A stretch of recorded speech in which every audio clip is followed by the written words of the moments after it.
Hello बच्चों, कैसे हैं आप सभी लोग। आई विश बहुत अच्छे होंगे।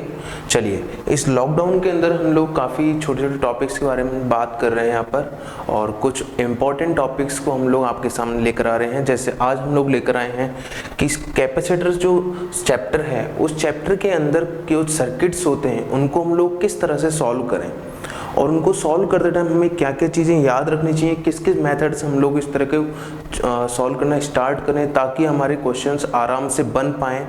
कई लोगों को इसमें प्रॉब्लम्स रहती हैं कि जहाँ पर हमको ऐसा होता है कि सर्किट हमको समझ ही नहीं आता कि भाई हमें किस तरह से सॉल्व करें इसको, ओके ना।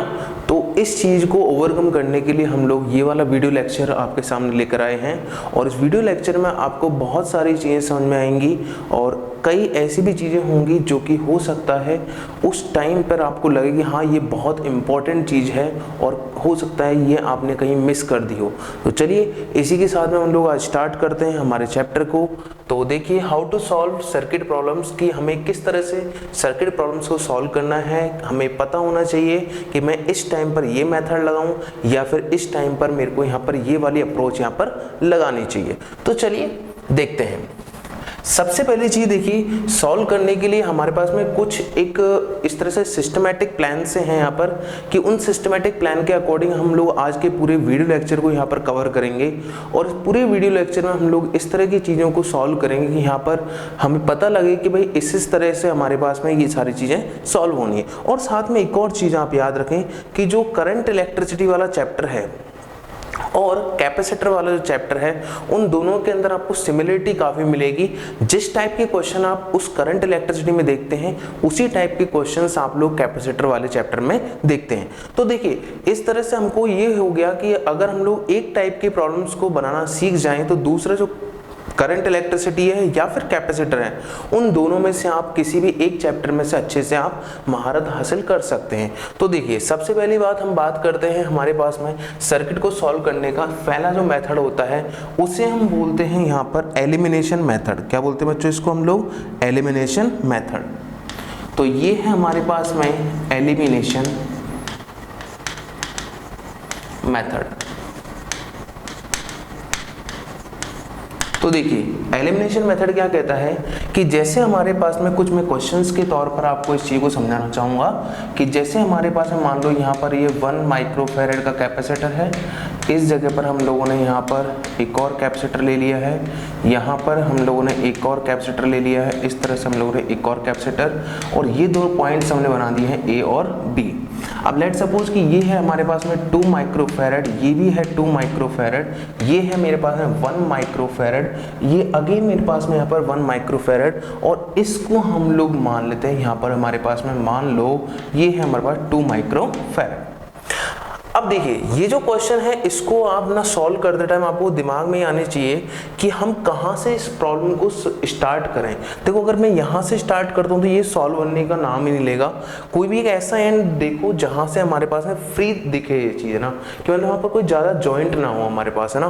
तो ये वाला जॉइंट हमने देखा इस जगह पर, ये वाला जो पॉइंट है वो ऐसा पॉइंट है कि यहाँ पर ये फ्री सा पॉइंट दिख रहा है कि मैं यहाँ से इस पूरी प्रॉब्लम को स्टार्ट कर सकता हूँ।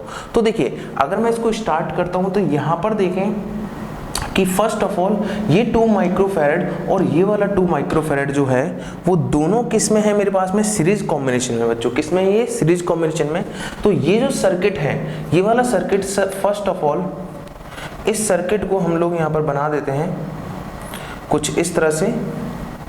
देखिए, इस सर्किट को हम लोग फर्स्ट ऑफ ऑल यहां पर सॉल्व करते हैं कि ये वाला जो कैपेसिटर है इसको ऐसे कैसे रहने दें। ये 1 माइक्रोफैरड है मेरे पास में, यहाँ पर ये, यहाँ पर ये 1 माइक्रोफैरड, ये 2 माइक्रोफैरड।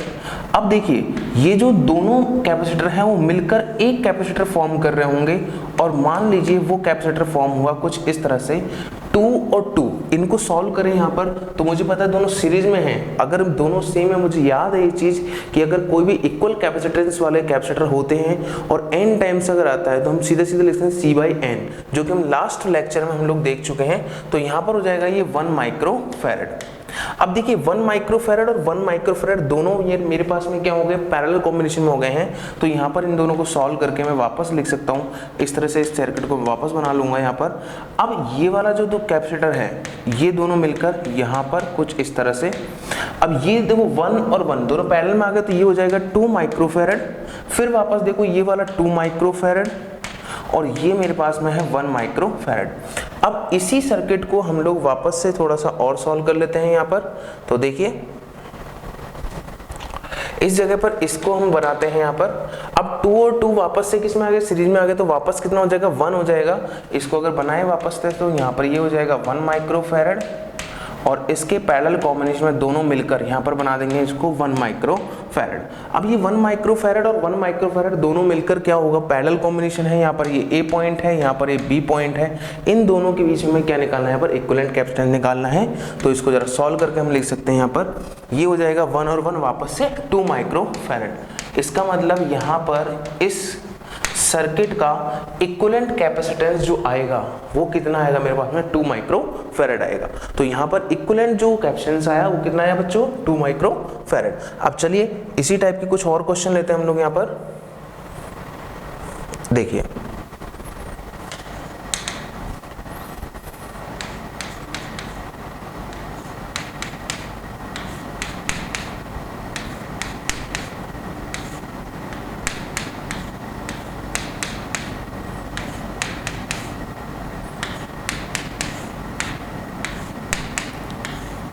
देखिए ये क्वेश्चन है हमारे पास में, ये 2 माइक्रोफैरड, ये 2 माइक्रोफैरड, ये 1 माइक्रोफैरड, ये 2 माइक्रोफैरड, ये वापस से 1 माइक्रोफैरड, ये 2 माइक्रोफैरड, ये भी 2 माइक्रोफैरड, ये भी 2 माइक्रोफैरड, ये 1 माइक्रोफैरड। ठीक है बच्चों। अब देखिए यहाँ पर वापस वही कहानी है कि हमें इन दो पॉइंट्स के बीच में यहाँ पर हमें क्या निकालना है, इक्विवेलेंट कैपेसिटेंस निकालना है। ये दो पॉइंट हो गए बच्चों, यहाँ पर ये है मेरे पास ए पॉइंट और यहाँ पर क्या है, ये बी पॉइंट। इन ए पॉइंट और बी पॉइंट के बीच में अगर इक्विवेलेंट कैपेसिटेंस निकालना है तो आप वापस से फ्री एंड की तरफ जाएंगे। तो मैं यहाँ से स्टार्ट कर रहा हूँ इस चीज को, क्योंकि ये पॉइंट फ्री हो सकता था, लेकिन इस जगह पर तो क्या आ गया है, यहाँ पर बी पॉइंट बन चुका है ना। तो देखिए यहाँ से स्टार्ट करते हैं इस जगह से, तो यहाँ से स्टार्ट करिए 2 और 2 1 हो जाएगा, 1 और 1 वापस। अब इसको हम बिल्कुल ओरली सॉल्व करना स्टार्ट करेंगे। इस टाइप के क्वेश्चंस को आप धीरे धीरे प्रैक्टिस के साथ में क्या होगा, आप ओरली सॉल्व करने की कोशिश करें ना। ठीक है, तो 2 और 2 कितना हो गया, 1 1 और 1 वापस से 2 हो जाएगा, 2 और 2 वापस से 1 हो जाएगा, 1 और 1 वापस 2, 2 और 2 1 वापस। फिर से आप सॉल्व करोगे तो फिर से यहाँ पर क्या होता है, 1 + 1 2 हो जाएगा, 2 और 2 1 1 और 2, ये किस में आ गए, पैरेलल कॉम्बिनेशन में आ गए हैं। तो हमारे पास में लास्ट में जो सर्किट बन रहा होगा वो कुछ इस तरह से बन रहा होगा कि यहाँ पर ये दोनों पॉइंट्स हो गए ए पॉइंट और ये बी पॉइंट है, यहाँ पर ये 2 माइक्रोफैरड। इस जगह सॉल्व करने पर हमको क्या मिल रहा होगा, 1 माइक्रोफैरड मिल रहा होगा। 1 और 2 माइक्रोफैरड जो होंगे दोनों अब किस में आ गए, हमारे पास में पैरेलल कॉम्बिनेशन में आ गए हैं। तो सी इक्विवेलेंट का वैल्यू कितना आ जाएगा हमारे पास, 3 माइक्रोफैरड। ठीक है बच्चों, तो यहाँ पर ये पहला हमारे पास में एक टाइप के क्वेश्चन हमारे पास में बनते हैं कि जहाँ पर हमें एलिमिनेशन करना होता है। इस टाइप के क्वेश्चन आपको बहुत सिंपली नजर आ जाएंगे और बहुत आसानी से आप इनको पहचान सकते हैं कि इस टाइप के क्वेश्चन में हमें क्या करना है, एलिमिनेशन लगाना है। हम उस सर्किट को धीरे धीरे छोटा छोटा करते जाएंगे और लास्ट में उसको कुछ इस तरह से लेकर आएंगे, इस टाइप की कॉम्बिनेशन पे या फिर कोई अदर कॉम्बिनेशन बनेगा जहाँ पर हम लोग उसको आराम से सॉल्व कर सकते हैं। ओके ना, चलिए आगे देखा जाए। देखिए अब बात की जाए कुछ इस टाइप के क्वेश्चंस की जो कि प्लेट्स पर आधारित होते हैं, मतलब प्लेट्स पे डिपेंड करते हैं कि किस टाइप से कैपेसिटर की जो प्लेट्स हैं वो बनी हुई हैं, प्लेट्स रखी हुई हैं, उन पर डिपेंडेंसी आ जाती है। जैसा कि हम लोग जानते हैं कि कोई भी जो कैपेसिटर होता है उस कैपेसिटर के अंदर 2 प्लेट्स होती हैं, ठीक है ना। तो यहाँ पर ये मान लो एक प्लेट है, यहाँ पर दूसरी प्लेट है ना। अब इन प्लेट्स के बीच का जो डिफरेंस होता है वो कितना होता है बच्चों, डी होता है, हम ये जानते हैं यहाँ पर है ना। और इसका जो एरिया होता है, इस प्लेट का जो एरिया है उसको हमने क्या लिया है, कैपिटल ए लिया होता है।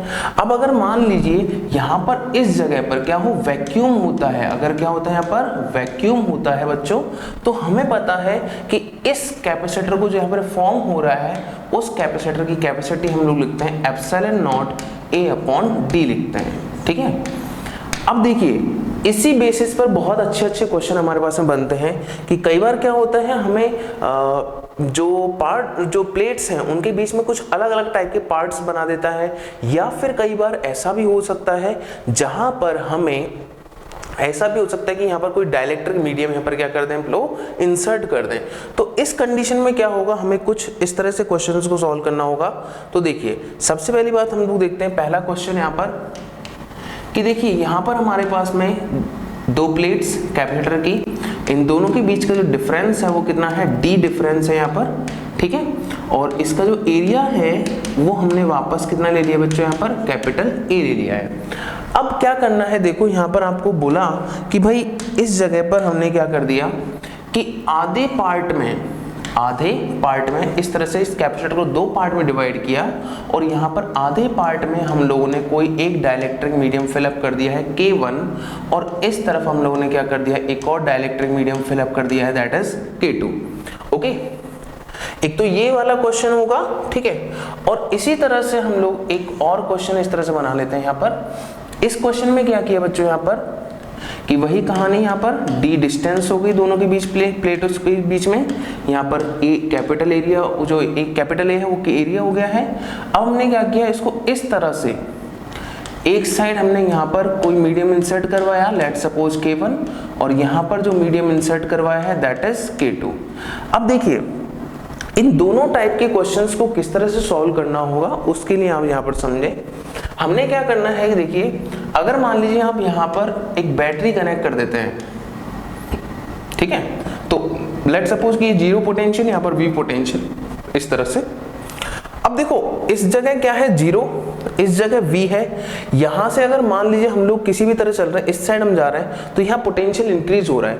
तो ऑब्वियसली बात है जैसे से हम लोग यहाँ पर जाएंगे तो यहाँ पर कोई अलग पोटेंशियल यहाँ पर हमको मिलेगा, जो कि इस V से तो कम होगा बट जीरो से क्या होगा, ज्यादा होगा। इसका मतलब यहाँ पर जो पोटेंशियल हमें मिल रहा होगा, इस जगह पर जो पोटेंशियल मिल रहा है वो सपोज मान लीजिए यहाँ पर कितना है, V1 पोटेंशियल है। यहाँ पर क्या है हमारे पास में, ये V1 पोटेंशियल है। तो ये V1 पोटेंशियल क्या हो गया, अब एक तरह से ये कुछ इस तरह से हो गया है कि यहाँ पर हम लोग एक कैपेसिटर ये फॉर्म करेंगे और एक कैपेसिटर ये फॉर्म करेंगे, ठीक है ना।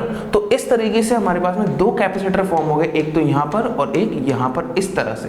क्योंकि बीच पॉइंट में जो ये वाला पॉइंट है, यहाँ पर हमने मान लिया V1 पोटेंशियल, यहाँ जीरो पोटेंशियल है, और यहाँ पर कितना है, V पोटेंशियल। तो इसी तरह से हम लोग पहचानते हैं कि यहाँ पर क्या है कि दोनों कैपेसिटेंस पर, जो दोनों कैपेसिटर्स हैं, उन पर पोटेंशियल का डिफरेंस का जो वैल्यू है वो क्या है, डिफरेंट वैल्यूज हैं।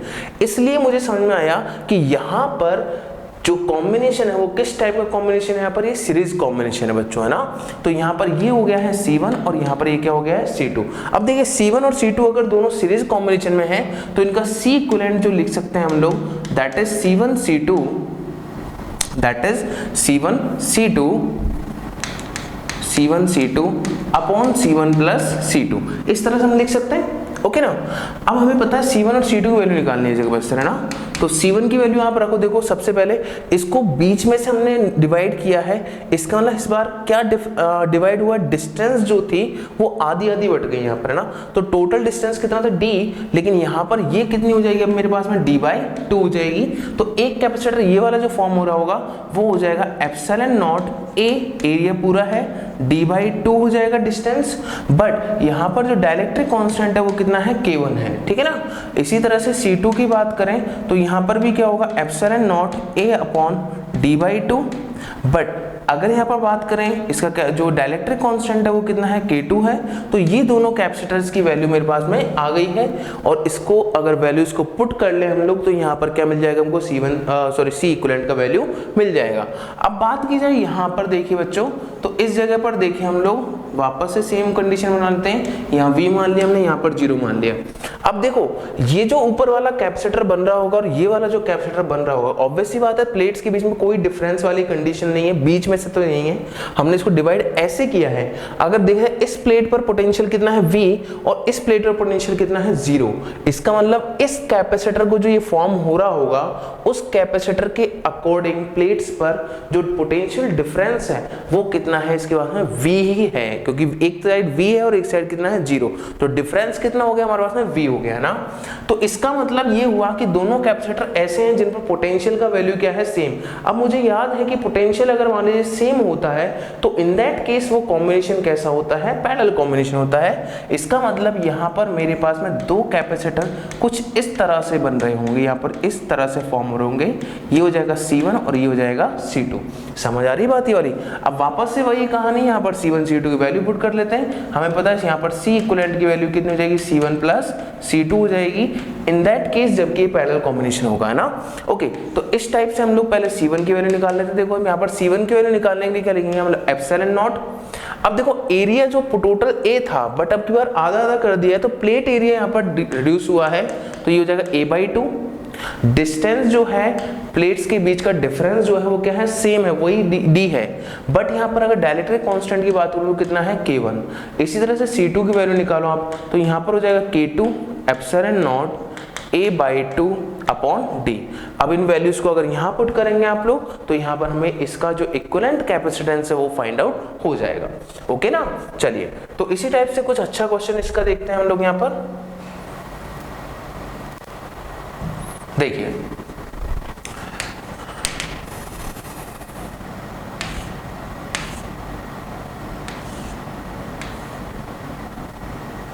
ओके, तो देखिए इस जगह पर हमने क्या किया, यहाँ पर कुछ अलग अलग मटेरियल हम लोग फिलअप कर देते हैं कि लेट सपोज कि यहाँ पर हमारे पास में एक जो मटेरियल है वो है उसका डायलेक्ट्रिक कांस्टेंट कितना ले लिया, K1। यहाँ मान लीजिए हम लोगों ने इस जगह पर एक और मटेरियल भर दिया हमने यहाँ पर, ये हो गया है K2, ठीक है। और यहाँ पर हम लोगों ने मान लो इस जगह पर एक और मटेरियल भर दिया है, ये हो गया मान लो यहाँ पर, तो ये हो गया K3, इस तरह से K3। अब देखो हमें बोला गया कि इस पूरे सिस्टम का इक्विवेलेंट कैपेसिटेंस निकालना है आपको, है ना।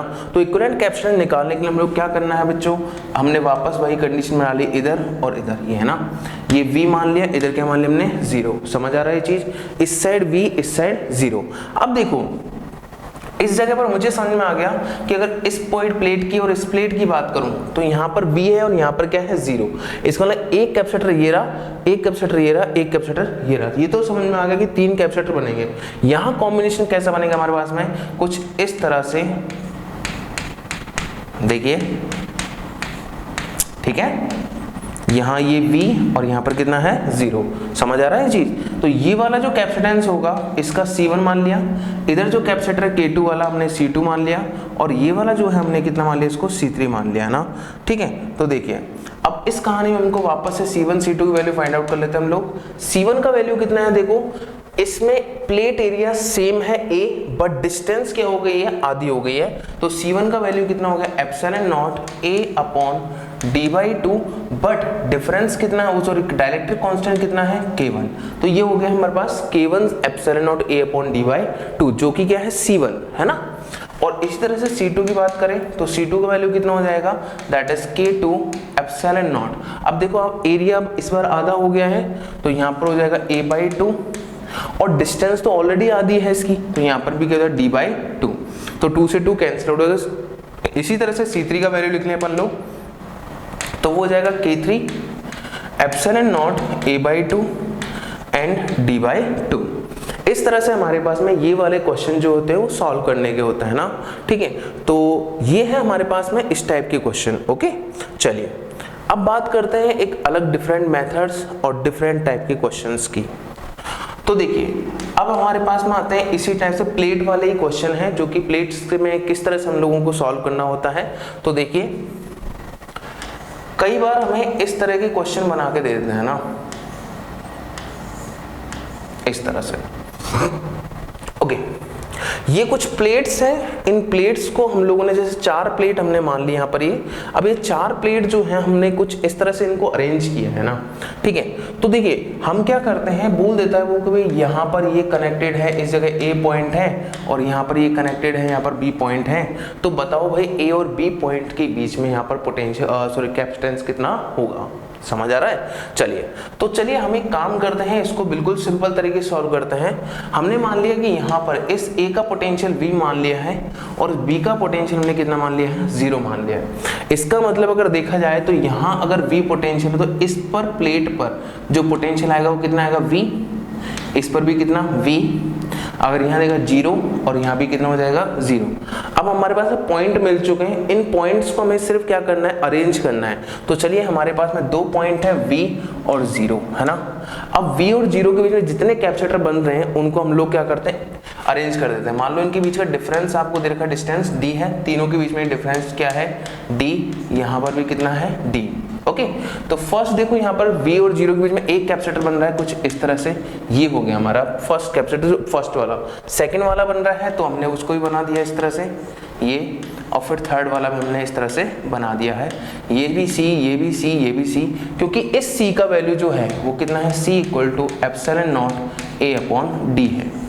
समझ आ रहा है ये चीज, है ना। अब इसी क्वेश्चन को अगर मान लीजिए मैं एक अलग तरीके से फॉर्म करता हूं तो देखिए यहाँ पर कि हमने क्या किया, सेम क्वेश्चन देखो इस तरह से, ये ए पॉइंट, ये बी पॉइंट, बट इस बार क्या किया, यहाँ पर डिस्टेंस D, यहाँ हमने ले ली मान लो 2D और यहाँ पर हो जाएगी 3D। ओके, D, 2D और 3D। तो घबराने की बिल्कुल जरूरत नहीं है, हमने वापस V और यहाँ पर 0 बना लिया। यहाँ पर क्या हो जाएगा, V, यहाँ पर 0, यहाँ पर V, यहाँ पर 0, इस तरह से। अब आपको वापस अरेंज करना है, तो मान लो सबसे पहले कि लेट सपोज कि हमारे पास V पॉइंट है, ये 0 पॉइंट है। फर्स्ट कैपेसिटर जो बन रहा है यहाँ पर ये D डिस्टेंस वाला बन रहा है, तो हमने इसको मान लिया यहाँ पर C1 मान लिया, इसको कितना मान लिया हमने यहाँ पर, C1। अब इसी तरह सेकंड जो बन रहा है V0 वाला, उसमें वैल्यू डिफरेंट है ना, इसलिए हमने इसको क्या मान लिया, यहाँ पर C2 मान लिया है। अगेन हम लोगों ने यहाँ पर इसको मान लिया है, तीसरा जो कैपेसिटर बन रहा है वो C3 बन रहा है। अब हर कैपेसिटर की जो वैल्यू है C1, C2 और C3, इन तीनों की वैल्यू जो है वो डिफरेंट है यहाँ पर, है ना। समझ आ रहा है ये चीज कि यहाँ पर डिफरेंट क्यों है, क्योंकि उनके प्लेट्स के बीच का जो डिफरेंस है वो क्या हो गया, डिफरेंट हो गया है। तो अपन इसकी वैल्यू लिख सकते हैं यहाँ पर कि भाई C1 का वैल्यू कितना है बच्चों हमारे पास में, देखो यहाँ पर डिस्टेंस कितना है, D है, तो हमने लिया C1 का वैल्यू हो गया epsilon nought A upon D, इस तरह से, है ना। ओके, इसी तरह से सेकंड वाली की बात करो आप, C2 की बात करें तो एप्सिलॉन नॉट A अपॉन, यहाँ पर डिस्टेंस कितना है 2D, तो ये हो जाएगा 2D। C3 की बात करें हम लोग तो यहाँ हो जाएगा epsilon nought A upon 3D, इस तरह से, है ना। समझ आ रहा है ये चीज, है ना। तो यहाँ पर घबराने की बिल्कुल जरूरत नहीं, बहुत सिंपल से क्वेश्चन है, तो है ना। ठीक है, चलिए यहाँ पर कुछ अच्छे क्वेश्चन और देखता हूँ मैं आपको। देखिए अच्छे क्वेश्चन लेते बड़ी वाले, देखिए क्वेश्चन,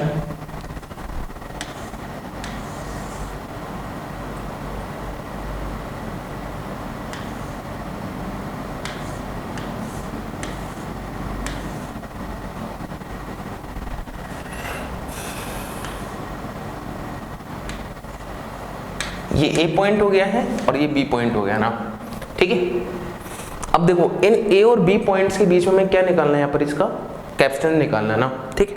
डिस्टेंस सबके बीच में D है, इसमें कोई समस्या वाली बात नहीं है, आपको यहाँ पर ज्यादा कंफ्यूजन नहीं हो इसलिए हमने बराबर रखा है इस जगह पर ना। तो देखिए सबसे पहले मान लिया हम लोग यहाँ पर पोटेंशियल कितना V और यहाँ पर पोटेंशियल कितना हो जाएगा 0, तो ये 0 और ये हो गया V, है ना। अच्छा यहाँ 0 है तो यहाँ भी 0 हो जाएगा, यहाँ 0 हो जाएगा, इस जगह पर कितना हो जाएगा, V हो जाएगा, ठीक है। अब इसका पोटेंशियल मेरे को नहीं पता, है ना, तो आपको क्या करना है, कुछ नहीं करना, सिंपल बात यहाँ पर करनी है, आप इसका x मान लो, यहाँ पर क्या मान लो, इसका x। तो अगर इसका x है पॉइंट तो ये भी क्या हो जाएगा, x हो जाएगा। अब मेरे पास 3 पॉइंट हो गए डिफरेंट ना, ठीक है। तो यहाँ पर v, ये 0 और ये मान लिया x मान लिया हम लोगों ने ना, ठीक है। सबसे पहले x और 0 के बीच में कैपेसिटर है यहाँ पर, है ना। तो ये पॉइंट और ये पॉइंट है ना, एक कैपेसिटर ये रहा, ठीक है, वहां से गिनते जाओ। 0 और x के बीच में वापस से एक कैपेसिटर आ गया इस तरह से, x और v के बीच में एक कैपेसिटर है यहां पर कहीं, ठीक है। फिर v और 0 के बीच में एक कैपेसिटर और है ना, तो v और 0 के बीच में एक कैपेसिटर कुछ इस तरह से। तो ये हो गया मेरे दोनों पॉइंट A और ये पॉइंट हो गया है B। अब ये C, ये C, ये C और ये C, समझ आया ये चीज है ना, ठीक है। तो अब वो घबराने की जरूरत नहीं है, बिल्कुल डिफरेंट सा क्वेश्चन लिया था मैंने यहाँ पर ये, ठीक है। तो इस जगह पर क्या था कि आपको जब अननोन दिखेगा वहां पर वायर का जो पोटेंशियल है वो अननोन है, उस अननोन पोटेंशियल को आप कुछ भी मान लो, एक्स वाई जेड, आप जो मन करे वो मान सकते हैं यहाँ पर। तो हमने इस तरह से मान लिया, उसको मानकर हमने क्या किया, हमने पॉइंट्स बना लिए, पॉइंट्स को लेकर हम लोगों ने क्या कर दिया, सर्किट का ड्रॉ कर दिया हम लोगों ने। तो इसको सॉल्व करोगे, c प्लस सी कितना हो जाएगा यहाँ पर 2c हो जाएगा, इस जगह पर 2c, 2c/3 सॉल्व करें, है ना, 2c/3, 2c/3 प्लस c कितना हो जाएगा भाई हमारे पास में 5c/3। तो इक्विवेलेंट कैपेसिटेंस c इक्विवेलेंट कितना जाएगा बच्चों हमारे पास में 5c/3। सिंपल क्वेश्चन भाई, c और c कितना हो गया 2c, है ना, इस जगह पर 2c और c सीरीज में है तो 2c/3 हुआ ना, 2c/3 प्लस c करोगे तो 5c/3 आएगा ना, सिंपल। ओके, तो यहाँ पर ये हो गया c इक्विवेलेंट टाइप का, है ना, इस टाइप के क्वेश्चन। अब बात करते हैं थोड़े और अच्छे क्वेश्चंस की, चलिए देखिए, ये है अभी तक की ये कहानी कि यहाँ पर हम लोगों को कोई ज्यादा जोर नहीं आ रहा है, थोड़ा सा ये बस सिंपल अपने को पता होना चाहिए कि कैसे कैसे हम लोगों को अरेंज करना है। इनको अरेंज करने के बाद में हम लोग क्या कर सकते हैं, यहाँ पर इक्विवेलेंट कैपेसिटेंस फाइंड आउट कर सकते हैं ना, ठीक है। तो अब हमें क्या करना है, कुछ अच्छे टाइप के क्वेश्चनों की बात कर रहे हैं हम लोग। तो देखिए इस जगह पर क्या है, सबसे पहली बात हम बात करते हैं यहाँ पर सिमेट्री वाले क्वेश्चन, सिमेट्री वाले क्वेश्चन, ओके ना। तो देखिए सिमेट्री वाले क्वेश्चंस में क्या होता है कि कई बार कुछ इस टाइप के क्वेश्चन हमें मिलते हैं ना। तो देखिए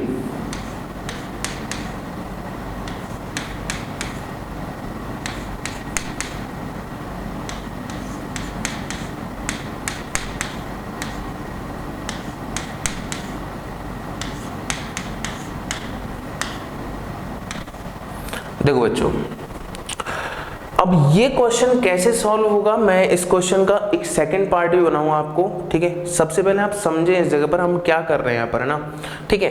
तो देखिए हर कैपेसिटेंस हमने क्या मान लिया, C मान लिया इस जगह पर, ये C, ये C, ये C, ये C, इस तरह से, है ना, ठीक है।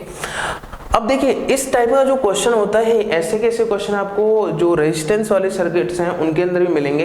तो इसलिए आप एक जगह अगर मेथड समझ लोगे तो उसमें आपको दूसरी जगह समझने में ज़्यादा प्रॉब्लम नहीं आएगी, बहुत सिंपल चीज़ें बनेंगी फिर आपके सामने ना, ठीक है। तो देखिए इस जगह पर अगर मान लीजिए हम लोग यहाँ पर इस बीच में, यहाँ पर देखो इस तरह से अगर एक मिरर रखते हैं यहाँ पर ऐसे, ये अगर मान लीजिए हम लोगों ने क्या रख दिया, मिरर रख दिया, तो आप ध्यान से देखो इस मिरर के इस साइड और इस साइड, भाई इस मिरर के इस साइड और इस साइड, दोनों साइड जो सर्किट है वो कैसा है हमारे पास में, सेम सा सर्किट है। क्या है बच्चों यहाँ पर, ये सेम सर्किट है ना, ठीक है, एग्जैक्टली सेम इसकी इमेज दिखाई दे रही है हमको, है ना। तो इस तरह का जो सर्किट होता है अगर ऐसे हम लोग रख रहे हैं तो, और अगर हमें लग रहा है जो बैटरी है उसके मतलब एक तरह से जस्ट परपेंडिकुलर हम लोग मिरर को रखेंगे, तो इन दैट केस वहां पर क्या होगा, यहाँ पर ऐसे मिरर सिमेट्री बनेगी, तो उसको बोलते हैं हम लोग मिरर सिमेट्री। तो इस मिरर सिमेट्री के अकॉर्डिंग अगर बात की जाती है तो क्या है कहानी, देखो समझे आप यहाँ पर कि लेट सपोज कि अगर मान लीजिए हमारे पास में यहाँ पर सिमेट्री अगर है, अगर ये सिमेट्री है तो मान लो यहाँ पर कोई चार्ज फ्लो कर रहा है इस जगह पर Q, इसका रीजन भी समझा रहा हूँ आपको यहाँ पर, ठीक है ना, क्या होना है यहाँ पर ये बताना है हमको, है ना। तो ये चार्ज ना Q ऐसे आएगा और इस जंक्शन पर जब पहुंचेगा तो ऑब्वियस सी बात है, चार्ज की प्रॉपर्टी होती है कि अगर वो जंक्शन पर पहुंचता है तो वहां पर क्या होता है, वो डिवाइड होने की कोशिश करता है ना। तो डिवाइड होने की कोशिश करेगा तो मतलब जैसे ही यहाँ पर पहुंचेगा तो डिवाइड होना चाहिए 3 पार्ट्स में, ठीक है ना। अगर ये डिवाइड हो जाएगा तो यहाँ पर इस चार्ज की वैल्यू, इस जगह पर चार्ज की वैल्यू Q तो नहीं रहेगी ना, ठीक है, मतलब Q से क्या हो जाएगी, कम हो जाएगी, बिल्कुल सिंपल बात है भैया, ठीक है ना। अगर ये मिरर सिमेट्री है तो ऐसा नहीं होना चाहिए कि भाई यहाँ पर अगर Q है तो यहाँ Q से कम आए चार्ज, समझ आ रहा है ये चीज? मैंने क्या बोला, आप ध्यान से सुने इसको, कि ये मिरर सिमेट्री है। इसका मतलब जो चीज यहां पर हो रही है वही चीज यहां पर होनी चाहिए। अगर यहां पर चार्ज Q फ्लो कर रहा है तो इस जगह पर भी चार्ज कितना आना चाहिए, Q आना चाहिए। अगर यहाँ चार्ज Q आ रहा है, यहाँ पर भी चार्ज Q है, तो इसका मतलब इस जंक्शन पर कोई भी चार्ज का डिवीजन नहीं हुआ, इस पर कोई भी चार्ज का डिवीजन नहीं हुआ। अब ये चीज कब पॉसिबल है, देखो अब ये चीज कब पॉसिबल है, ये तब पॉसिबल है जब ये सर्किट कुछ इस तरह से बन जाए, इस तरह से बन जाए कि यहां पर ये ऐसे और ये ऐसे और ये ऐसे हो। भाई यहां पर जो भी चार्ज Q फ्लो कर रहा होगा एग्जैक्टली ऐसे ही यहां पर पहुंचेगा Q। समझ आ रहा है चीज? इसका मतलब क्या हुआ, अगर जब भी आपको मिरर सिमेट्री दिखाई देगी तो मिरर सिमेट्री को आपको देखना है और देखकर जो जॉइंट लग रहा है ना यहाँ पर जॉइंट, उस जॉइंट को आपको क्या करना है, हटा देना है यहाँ पर ना, ठीक है। तो जॉइंट हटेगा तो इस सर्किट को इस तरह से बन जाएगा। अब आप इस सर्किट को आराम से हम लोग क्या कर सकते हैं, सॉल्व कर सकते हैं। ये C ये वाला C, तो C और C वापस कितना होगा भाई यहाँ पर C/2, C/2 और C कितना हो जाएगा भाई यहाँ पर C/2 और C कितना हो जाएगा हमारे पास 3C/2, ठीक है ना। 3C/2 हो गया बच्चों, ठीक है ना। 3C/2 यहाँ पर C यहाँ पर C, तो ये दोनों तो मिलके क्या बनाएंगे, C/2 बना लेंगे। समझ आ रहा है? तो इस जगह पूरे को हम लोग सॉल्व कर लेते हैं और इस वाले को, ठीक है, इस वाले पार्ट को। भाई यहाँ पर C और C C/2 हो गया, C/2 और C कितना होगा 3C/2, इन दोनों को मिलाकर बनाया तो C/2 हो गया। इसका मतलब दो कैपेसिटर है 3C/2 into C/2 upon 3C/2 plus C/2। अरे बच्चों यहाँ तो 2 बन गया, नहीं तो यहाँ तो क्या बन गया, 2 बन गया। अगर यहाँ पर 2 बन गया तो इसको सॉल्व करोगे तो आंसर कितना मिलेगा भाई हमको, यहाँ पर ये हो जाएगा 2 2 4 2 4 2 8, तो यहाँ पर हो गया 3C/8। कितना होगा बच्चों यहाँ पर, ये 3C/8। भाई ध्यान रखो 3C/2 प्लस C/2 कितना होगा, 2C हो गया। 2C हो गया तो C से C तो क्या हो जाएगा, कैंसिल आउट हो जाएगा इस जगह। 2 2 4 हो जाएगा, 4 2 8 भी हो जाएगा। यहाँ पर ऊपर कितना है 3 है, तो सॉल्व करो कितना 3C/8 आएगा। इधर देखो ये भी C है, ये भी C, C/2 बन जाएगा। C/2 और यहाँ पर 3C/8 दोनों को सॉल्व करो, 3C/8 प्लस C/2। जरा सॉल्व कर लो, एलसीएम ले लो भाई यहाँ पर, तो यहाँ हो जाएगा 3C प्लस 2 4 4C 7C/8। ये हो गया हमारा इस क्वेश्चन का आंसर। समझ आया ना ये चीज, है ना, ठीक है। अब देखो ये है हमारी फर्स्ट ऑफ ऑल यहाँ पर मिरर सिमेट्री। अब मिरर सिमेट्री के अलावा एक और होती है जिसको बोलते हैं हम लोग फोल्डिंग सिमेट्री। क्या बोलते हैं बच्चों इसको, फोल्डिंग सिमेट्री। एग्जैक्टली यही क्वेश्चन है, यही क्वेश्चन है। इसी क्वेश्चन को मैं कुछ अलग तरीके से आपको समझा रहा हूँ यहाँ पर, मतलब इसका ही दूसरा पार्ट हम लोग यहाँ पर सॉल्व कर रहे हैं। तो देखिए जो क्वेश्चन ये था, इसी क्वेश्चन का हम लोग दूसरा पार्ट बना रहे हैं, ध्यान से देखें। देखो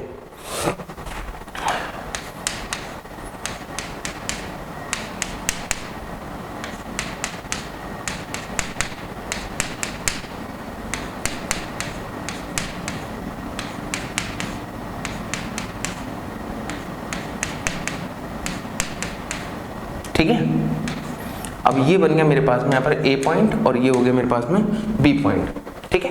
बात समझ में आ रही है वाली, ये A पॉइंट हो गया और वो क्या हो गया मेरे पास में B पॉइंट हो गया ना, ठीक है। तो देखो ध्यान से इस जगह पर अगर मान लीजिए हम लोग बात कर रहे हैं यहाँ पर इस चीज की, है ना, तो देखो अगर देखा जाए यहाँ पर तो ये जो कहानी है, इस कहानी की बात करें, सभी यहाँ पर कैपेसिटेंस जो है वो कितने हैं यहाँ पर C हैं। अब बात करो, देखो एक जो चीज थी हमारे पास में वो वाली कंडीशन तो ऐसे तो बन जाएगी, ये तो हमारे पास में समझ में आ गया भाई। ऐसे तो यहाँ पर क्या हो गया, मिरर सिमेट्री हो गया ना, ये तो क्या है मेरे पास मिरर सिमेट्री है ना। अब लेकिन मिरर सिमेट्री के साथ में जो एक और चीज यहाँ पर बन रही है उसकी अगर हम बात करें तो देखिए, है ना, देखो ये मिरर सिमेट्री है। यहाँ पर थोड़ा बोर्ड की सेटिंग खराब हो गई थी भाई, तो बोर्ड की सेटिंग को सेट करना पड़ेगा ना वापस से, है ना। तो हमने यहाँ पर देखा ये वाला तो कौन सा पार्ट है यहाँ पर, ये है हमारे पास में मिरर सिमेट्री, है ना, मिरर सिमेट्री वाला ना, मिरर सिमेट्री है ना, ठीक है। अब बात करो देखो यहाँ पर दूसरी वाली सिमेट्री जिसको हम फोल्डिंग सिमेट्री बोलेंगे। तो अगर मैं इसको इस तरह से बनाना स्टार्ट कर दूं, है ना, ऐसे। अगर मैं इस लाइन के थ्रू अगर इसको देखूं तो क्या मैं इस पूरे पार्ट को ऐसे फोल्ड कर सकता हूं, ठीक है ना। इस पूरे पार्ट को मैं क्या कर दूंगा, इस साइड में फोल्ड कर दूंगा। अगर फोल्ड कर दिया तो एग्जैक्टली जो चीजें हैं वो एक दूसरे पर ओवरलैप कर जाएंगी। यहाँ पर ये क्या कर जाएंगी, ये ओवरलैप कर रही हैं। तो एग्जैक्टली इस चीज को हम बोलते हैं फोल्डिंग सिमेट्री बच्चों, है ना। क्या बोलते हैं इसको, फोल्डिंग सिमेट्री, है ना। ठीक है। अगर ये सारे सी हैं तो जैसे ही यहां पर जाके गिरेगा, है ना, बिल्कुल जस्ट अपोजिट, तो ये पूरा का पूरा जो सर्किट है वो कैसे बन जाएगा, वापस से हमारे पास में कुछ इस तरह से सर्किट बन जाएगा ये,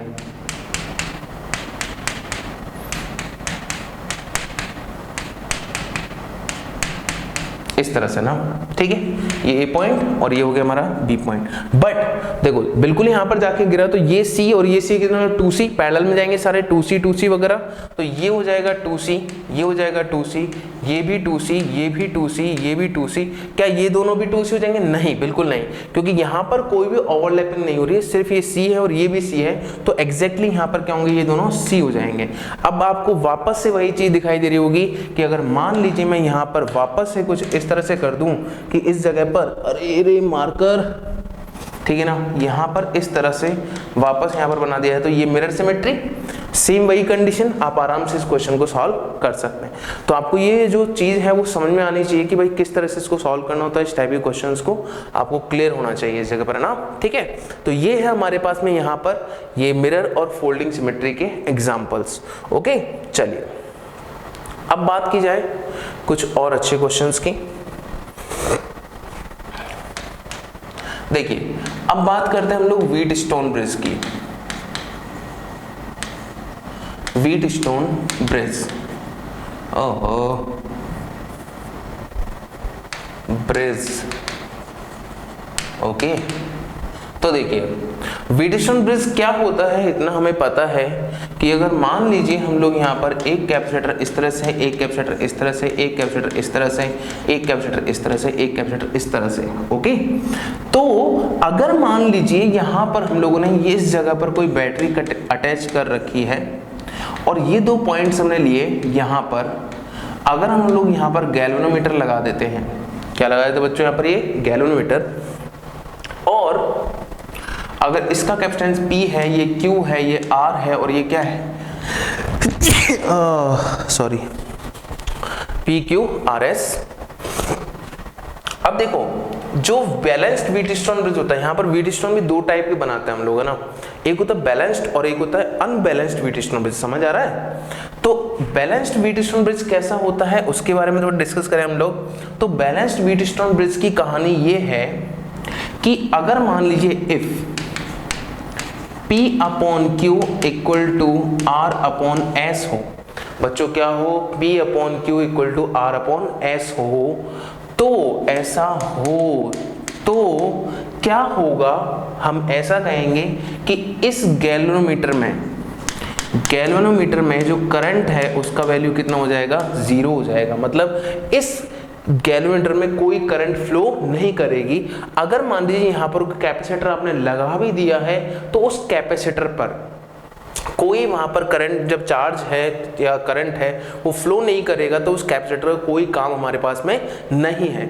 इसलिए हम बोलते हैं कि यहाँ पर इस टाइप के जो कैपेसिटर लग रहा होगा उसको हम हटा देंगे। जैसे हम लोग एक क्वेश्चन के थ्रू अगर देखें तो हमें पता है, देखो कि अगर मान लीजिए हमारे पास में एक क्वेश्चन लिया जाए इस तरह से,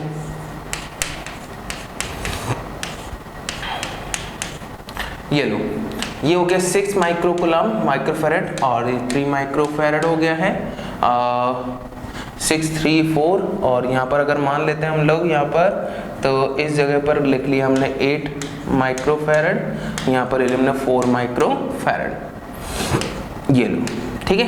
ये ए पॉइंट है और ये हो गया बी पॉइंट। अब बात की जाए और इसको हमने लिया, मान लो ये भी 4 माइक्रोफैरड है ना, ठीक है। अब जरा देखो ध्यान से, ये P है, ये Q है, ये P है, ये Q है।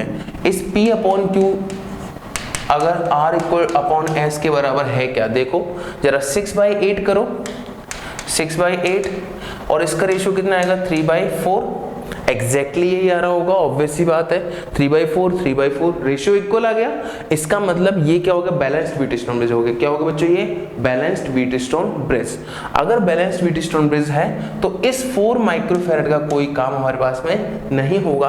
अगर नहीं होगा तो इस 4 माइक्रोफैरड को आप हटा सकते हैं। अगर हटा दिया जाएगा तो ये जो सर्किट है वो कुछ इस तरह से बन जाएगा। ये A, ये B, ये 6 माइक्रोफैरड, ये 3 माइक्रोफैरड, ये हमारे पास में 8 माइक्रोफैरड और ये 4 माइक्रोफैरड। ओके, सॉल्व करें। 6 3 2 हो जाएगा, 8 4 32 बाय कितना हो जाएगा, 12 हो जाएगा। ओके ना, तो थोड़ा सॉल्व कर ले इसको हम लोग। 16/6 हो जाएगा, अगेन सोलो 4/3 हो जाएगा। 4/3 प्लस यहाँ पर 2 हो गया है, तो सॉल्व कर लो जरा। 4/3 प्लस 2, 2 से 3 2 6, 6 प्लस 4 10 हो गया, 10/3 एग्जैक्टली, सिंपल आंसर। ओके, तो आपको समझ में आया ना ये चीज, भाई है ना, हम लोग किस तरह से सर्किट्स को सॉल्व कर रहे हैं। तो ये हमारा एक फेज है यहाँ पर, कि एक टाइप का पार्ट है जहाँ पर हम लोगों को सर्किट्स को सॉल्व करने की यहाँ पर हम कंडीशंस देखते हैं कि किस किस टाइप के हम लोग को क्वेश्चन मिल सकते हैं और किस किस तरह से हम सर्किट्स को हम लोग सॉल्व करते हैं। तो ये फर्स्ट पार्ट है यहाँ पर। इस फर्स्ट पार्ट के बाद में नेक्स्ट पार्ट में हम लोग काफ़ी अच्छी कॉम्प्लेक्स चीज़ों पर जाएंगे। तो ये हमारा बेसिक वाला जो पार्ट है वो हमने कवर किया है। नेक्स्ट लेक्चर में हम लोग अच्छे वाले पार्ट को और कवर करेंगे। चलिए मिलते हैं नेक्स्ट लेक्चर में। ओके।